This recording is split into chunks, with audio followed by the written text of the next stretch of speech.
At the palace gates, protocol is everything. Until 1 second changes it all. A royal guard spots a speeding car that shouldn't be leaving, and in that fleeting moment, instinct clashes with authority. Then comes the discovery no one was prepared for. A tiny SOS note written in a child's hand, carrying a fear too heavy for words. That happens when loyalty to the crown collides with the duty to protect a child. And how far would you go when stopping that car could cost you everything? If stories like this pull you in the untold moments behind palace walls, make sure you like, subscribe, and share this video with someone who loves powerful royal stories. Your support helps bring these human, emotional stories to life. And trust me, what unfolds next is something you won't forget. It was supposed to be an ordinary afternoon. The kind that passes quietly at the palace gates, where routine is comfort and predictability is safety.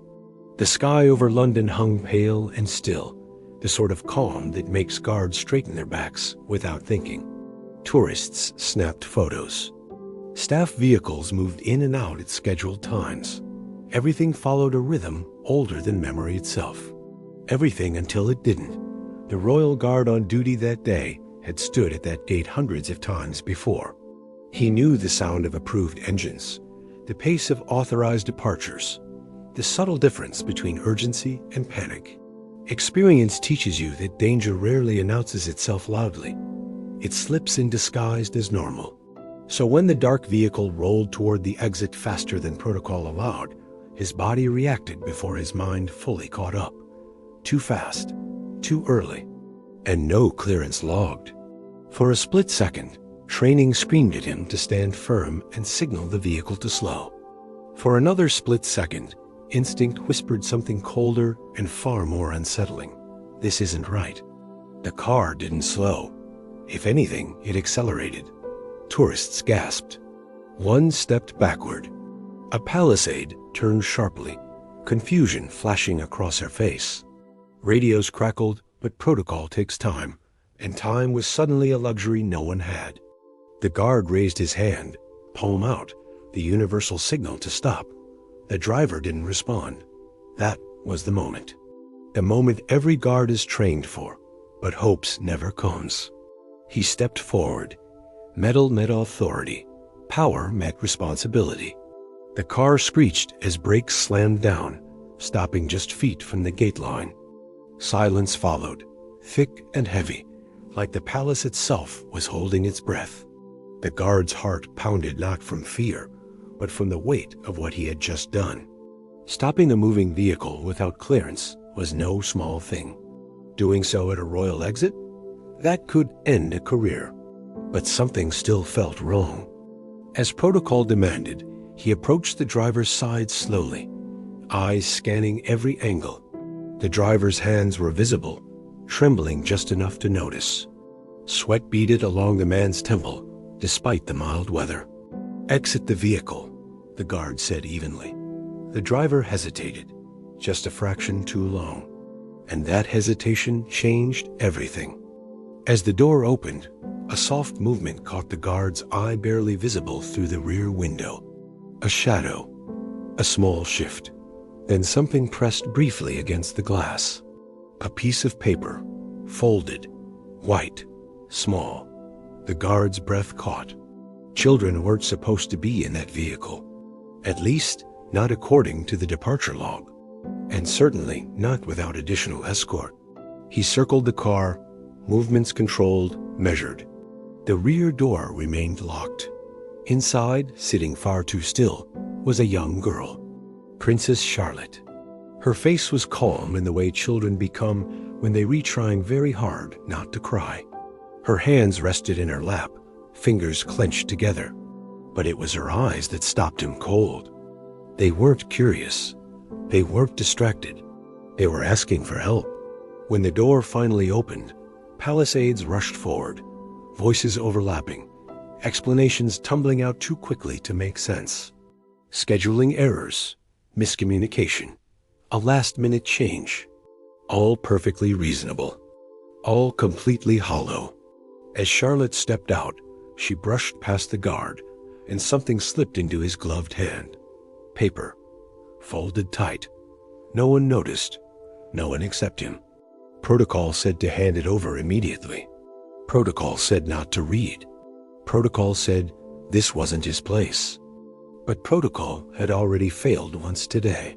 He unfolded the paper just enough to see a single word written in careful, uneven letters. Help.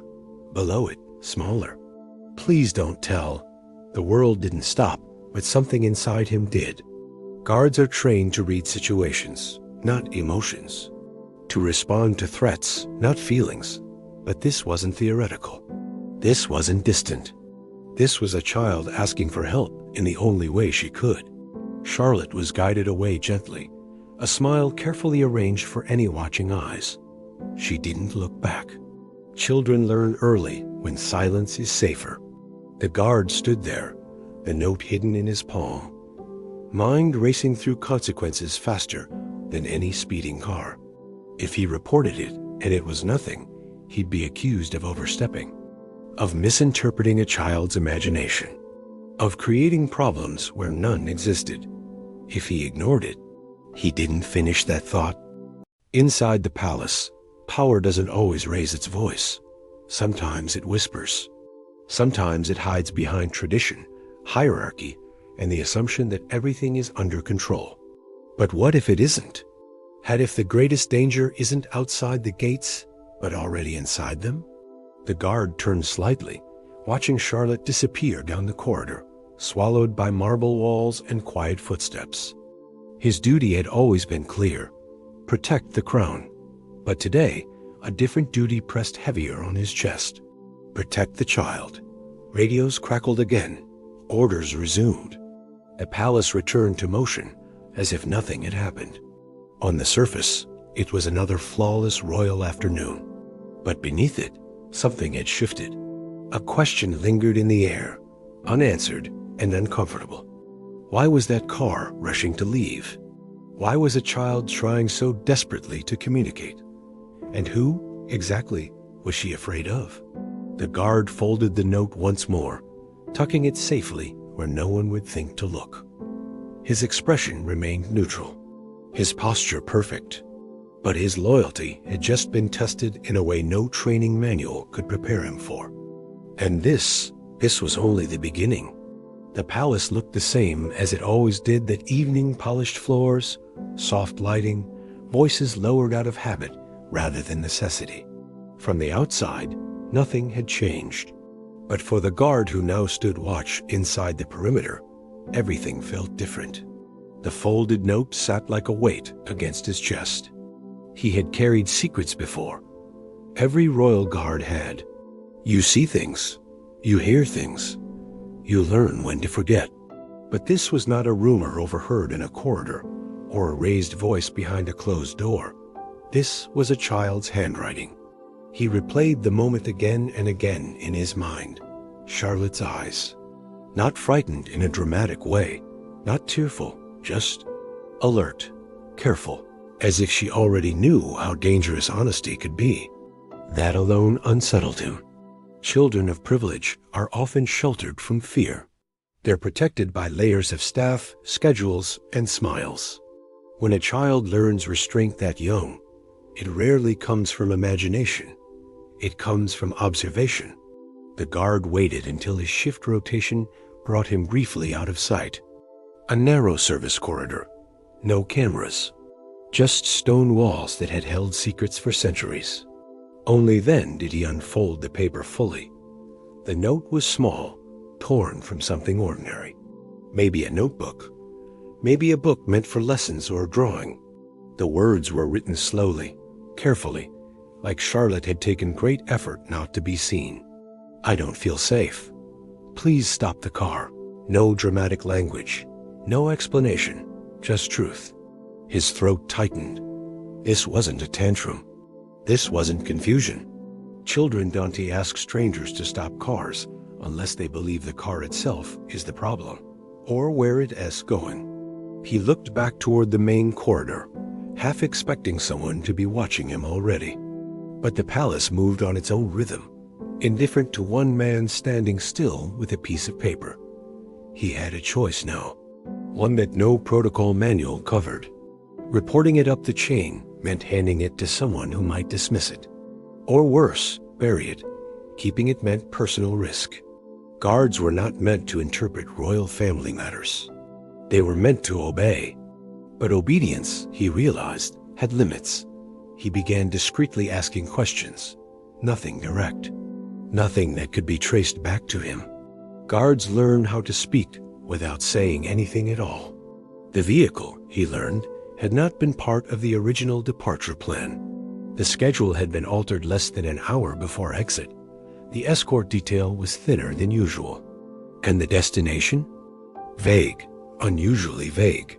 When he asked why a child was included in a sudden change, the answer came too quickly. She wanted to go. It sounded rehearsed. Later that evening, the palace hosted a small gathering. Nothing official. Just quiet conversations over carefully arranged trays. The guard stood along the wall, watching faces instead of movements now. That's when he noticed it. Charlotte stood near her mother, composed, polite, saying all the right things.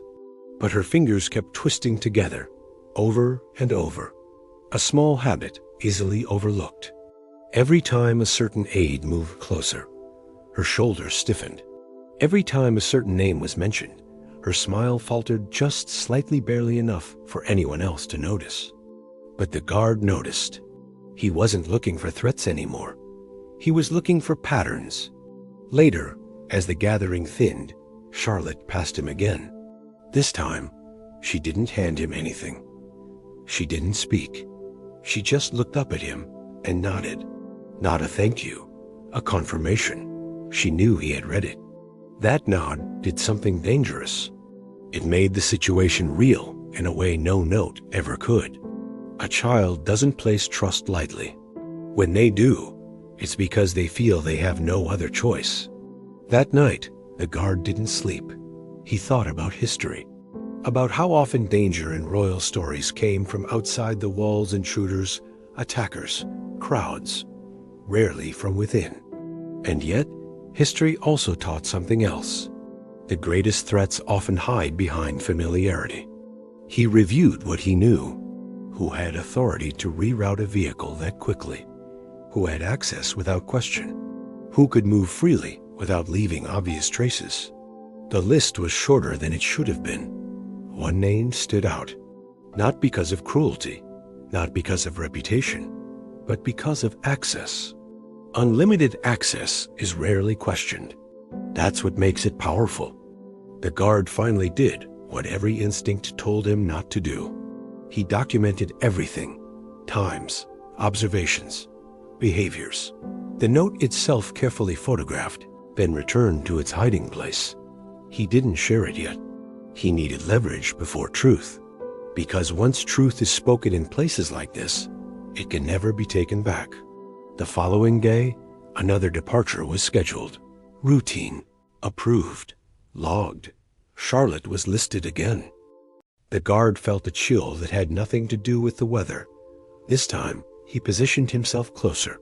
Not obviously, just enough. He watched as Charlotte was guided forward, her steps slower than usual. As she passed, her hand brushed her sleeve, and for a brief second, a red mark showed beneath the cuff. Gone just as quickly, but not unseen. His jaw tightened. This was no longer about miscommunication. This was about urgency. As the car idled, Charlotte looked toward the gate, not at the crowd, not at the building, but directly at him. Her lips didn't move, but her eyes said everything. Please. He stepped forward again, and this time the consequences would be far greater. Because now, he wasn't stopping a car. He was challenging silence itself. And inside a palace built on tradition, silence can be the most dangerous force of all. The palace has a sound when it's uneasy. It's subtle, not something tourists ever hear. It's the pause between footsteps, the way conversations lower, even when no one new enters the room. That morning, the palace carried that sound. The guard felt it the moment he stepped inside. Word had spread, not openly, not officially, but in the way tension travels through walls built to contain it. A vehicle delay, a schedule disruption. A child unexpectedly returned to her rooms. No explanations given. And explanations, when missing, speak louder than statements. Charlotte had not left the palace. That fact alone told him everything. She'd been escorted back quietly, shielded from attention, her presence rerouted through private corridors. On paper, nothing had happened. In reality, something had gone very wrong. The guard stood his post, posture flawless, face unreadable. Inside, his thoughts raced. Someone had noticed his intervention. Someone had asked questions. And someone, somewhere, was not pleased. Inside the palace, power rarely confronts you head-on. It watches first, measures, waits to see who blinks.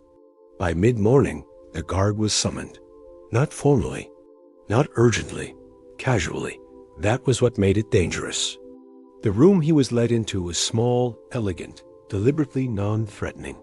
Soft chairs, a table with tea already poured. A senior official stood near the window, hands folded behind his back. No rank insignia, no raised voice. Just a smile that didn't quite reach the eyes. Yesterday was eventful, the official said lightly. Wouldn't you agree? The guard nodded once. Yes, sir. A pause.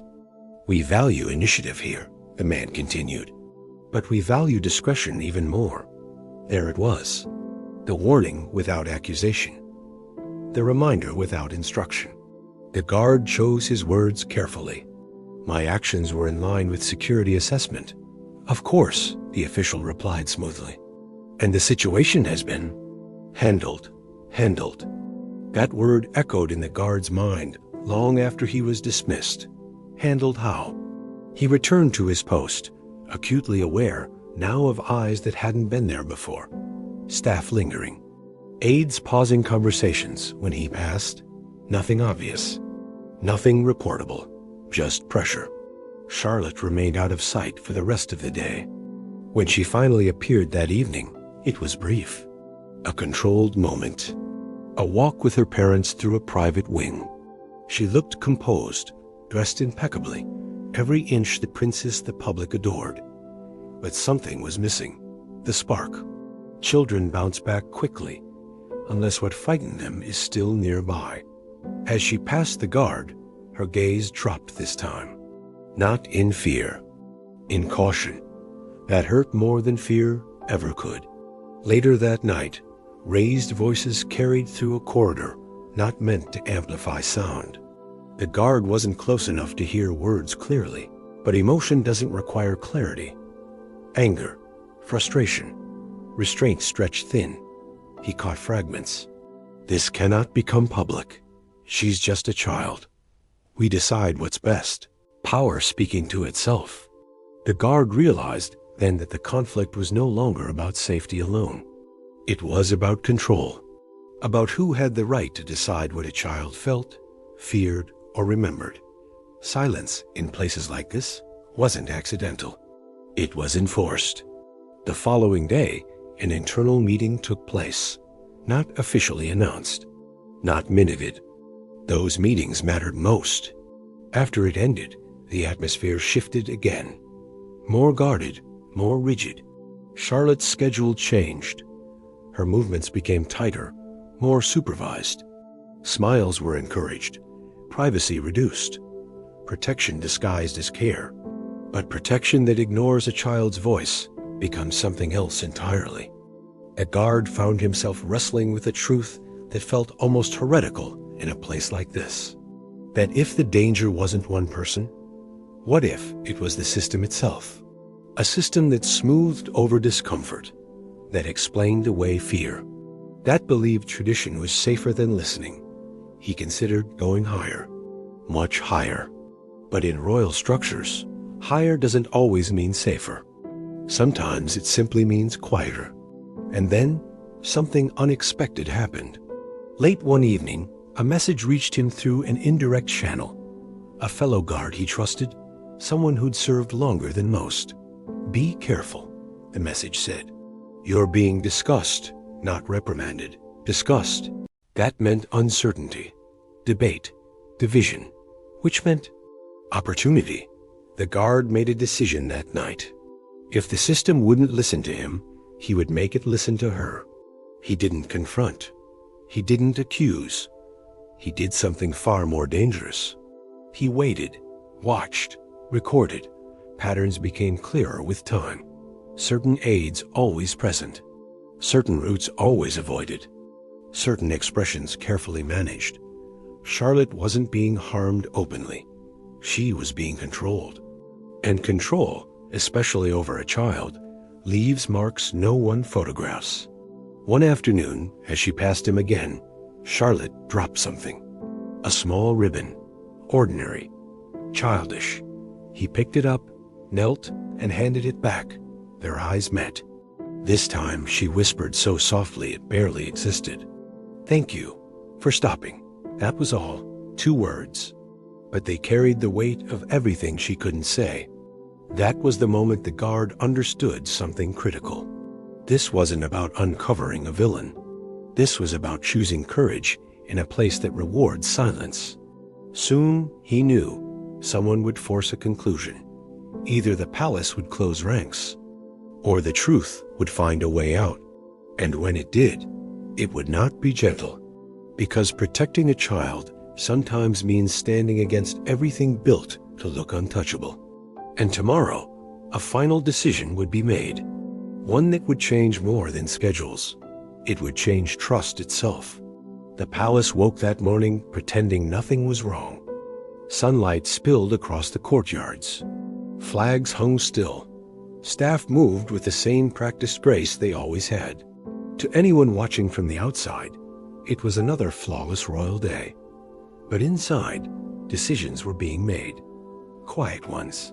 Permanent ones. The guard felt it the moment he arrived. The tension wasn't sharp anymore. It was resolved. And resolution inside palace walls rarely comes without consequence. Charlotte was not on the public schedule that day. Instead, a private meeting had been arranged. No press, no photographers. Only a handful of senior figures and one request that raised more than a few eyebrows. The guard was asked to attend. Not as security, as a witness. The room was formal, but not intimidating. A deliberate choice. When power wants compliance, it softens its edges. Around the table sat advisors, senior staff, and 2 figures whose presence alone altered the atmosphere. Prince William and Catherine. Parents first, royals second. Charlotte sat beside her mother, hands folded, feet barely touching the floor. She looked smaller than usual. Not diminished, just unguarded. That alone told the guard something important. This room was safe. The discussion began carefully. Language chosen with surgical precision. Misunderstandings, overprotection, unintended distress. Charlotte said nothing. At first. Then Catherine leaned slightly toward her daughter and whispered something only the 2 of them could hear. Charlotte nodded. Slowly, carefully, she spoke. Her voice was soft but steady. "I didn't want to go," she said. "No drama. No tears. Just truth." The room went very still. "I tried to tell them," Charlotte continued. "They said I had to. They said it was important. But I felt wrong. Children struggle to articulate fear. They don't label it. They feel it in their stomachs, their chests, their bones." The guard watched as Prince William's expression changed not to anger, but something far more dangerous. Clarity. He asked questions, not accusatory, not emotional, precise. Who had arranged the transport? Who had insisted? Who had dismissed her hesitation? Answers came slowly now, less polished, less confident. The system, when confronted with a child's voice and a father's focus, began to unravel. The aide at the center of it all never intended harm. That much became clear. Control, however, had come easily to them. Decisions made for convenience. Authority exercised without question. That's how lines are crossed quietly. Charlotte wasn't in immediate danger, but she was learning something far worse. That her fear didn't matter. That day, that lesson was undone. New protocols were established, not on paper, but in practice. Children's consent mattered. Emotional safety was elevated to the same level as physical protection. Oversight increased. And one very clear message echoed through the palace. Never silence a child to preserve comfort. As the meeting ended, the guard was asked to stay behind. This time, there were no warnings, no veiled language. Prince William approached him directly. "You did the right thing," he said. 5 words, but they carried weight. The guard nodded, unsure what to say. Guards are trained not to accept praise. But this wasn't praise. It was acknowledgement. There were consequences, of course. There always are. His career path shifted. Less visible assignments. More distance from the spotlight. Some doors closed quietly, but others opened. The kind that matter. Charlotte passed him later that day in the corridor. This time, she smiled. Not the careful one, not the practiced one. A real smile. She waved, small, casual, free. The palace returned to its rhythm over the following weeks. Stories like this never reach headlines. They aren't meant to. Stability depends on what remains unseen. But within those walls, something fundamental had changed. A child had been heard, and a guard had remembered why his uniform existed in the first place. Not to protect tradition, not to enforce silence, but to protect people, especially the smallest ones, who cannot fight power alone. Years from now, no one will remember the delayed car, or the disrupted schedule, or the note folded into a gloved hand. But one girl will grow up knowing something invaluable, that her voice mattered. And one man will carry the quiet knowledge that, when it mattered most, he chose courage over comfort. Sometimes, that's all it takes to change everything. Years later, no official record would ever mention a delayed vehicle at the palace gates. No archive would preserve a child's folded note or a guard's silent hesitation before stepping forward. History prefers clean lines and polished moments. But history is not always written where people expect. It lives in memory, in behavior, in what changes quietly after no one is watching anymore. Charlotte grew. That fact alone felt like a victory. She grew taller, steadier, more confident in the spaces she occupied.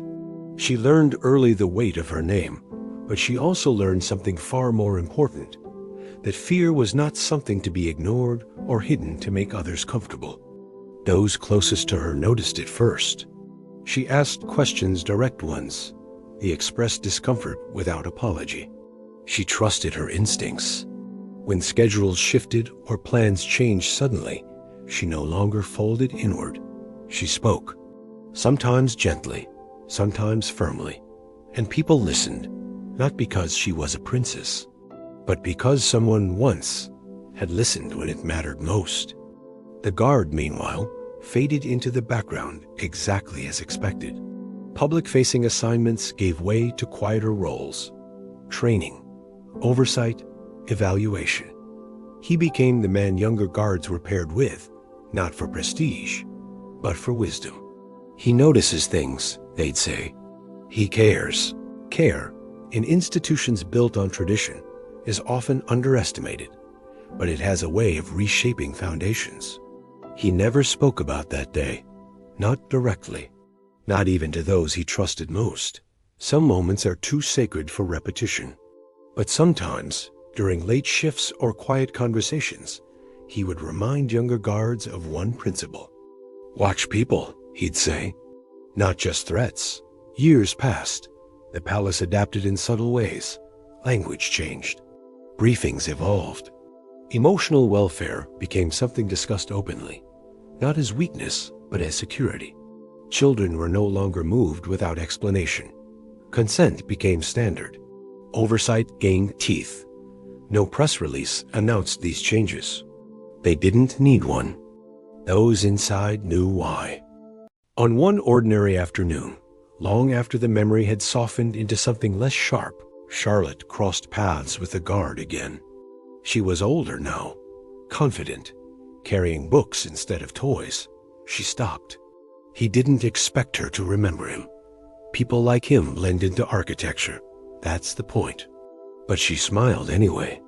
"You're the one who stopped the car," she said. It wasn't a question. He nodded once, unsure what response was appropriate. "I wanted to say thank you," she added. "I never did properly." He knelt slightly, lowering himself to her level, not out of protocol, but respect.